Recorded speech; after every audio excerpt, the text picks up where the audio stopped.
बहुत समय पहले विजयनगर साम्राज्य में राजा कृष्णदेव राय का दरबार लगा हुआ था। वहाँ अक्सर विद्वान, कवि और पंडित आते जाते रहते थे। उन सब में तेनालीराम अपनी बुद्धि और हाजिर जवाबी के लिए प्रसिद्ध थे।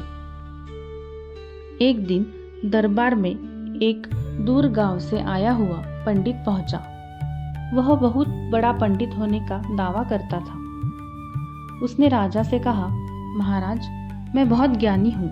अगर आप मुझे 100 स्वर्ण मुद्राएं देंगे तो मैं आपके दरबारियों को अमृत समान ज्ञान प्रदान करूंगा। राजा थोड़े प्रभावित हुए, लेकिन उन्होंने कहा, ज्ञान तो निस्वार्थ बांटा जाता है, उसके बदले धन मांगना उचित नहीं। पंडित ने बड़ी चतुराई से कहा, महाराज, जैसे किसान खेत में बीज बोकर मेहनत करता है और अनाज बेचता है, वैसे ही ज्ञान भी मेरा परिश्रम है। मुझे उसका मूल्य चाहिए। राजा सोच में पड़ गए। तभी तेनालीराम मुस्कुराते हुए आगे आए और बोले, महाराज, क्यों न हम इस पंडित की परीक्षा लें। यदि यह सचमुच महान ज्ञानी है तो इसका ज्ञान निस्संदेह अनमोल होगा। राजा मान गए। परीक्षा का दिन तय हुआ। दरबार में सभी मंत्री, सैनिक और नगरवासी इकट्ठा हुए। पंडित मंच पर आकर बड़े गर्व से बोला, मैं 3 प्रश्न पूछूंगा। यदि इनका उत्तर किसी ने दिया तो मैं मान लूंगा कि यह मुझसे बड़ा ज्ञानी है। सभी दरबारी चुप हो गए। पहला प्रश्न पंडित ने किया, दुनिया में सबसे बड़ी चीज क्या है? कुछ विद्वानों ने उत्तर दिया, पृथ्वी। कुछ ने कहा, आकाश।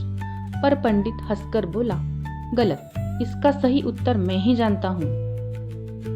दूसरा प्रश्न, दुनिया में सबसे तेज क्या है?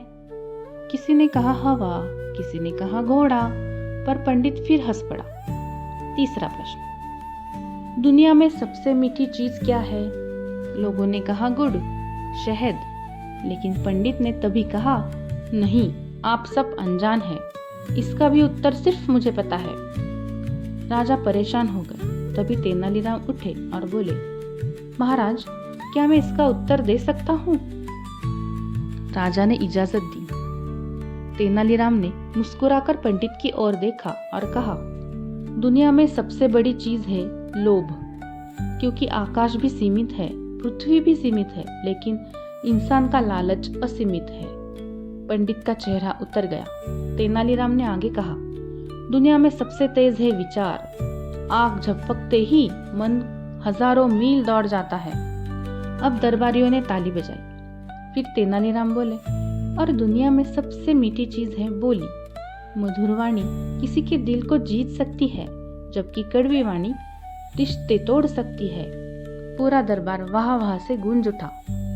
राजा ने हंसते हुए कहा, पंडित जी, अब बताइए, क्या आपको भी यही उत्तर उचित लगता है? पंडित शर्म से चुप हो गया। उसकी चालाकी सबके सामने आ चुकी थी। राजा ने तेनालीराम को बहुमूल्य उपहार दिया और पंडित से कहा, सच्चा ज्ञान धन मांगने से नहीं, बल्कि लोगों को मार्ग दिखाने से महान बनता है। पंडित झुककर दरबार से निकल गया। तभी तेनालीराम की बुद्धि और सरल उदाहरणों की सबने प्रशंसा की। सीख, लालच हमेशा मनुष्य को नीचा दिखाता है। विचार ही सबसे तीव्र शक्ति है और मधुर वाणी सबसे बड़ी ताकत है, जो दिलों को जीत लेती है।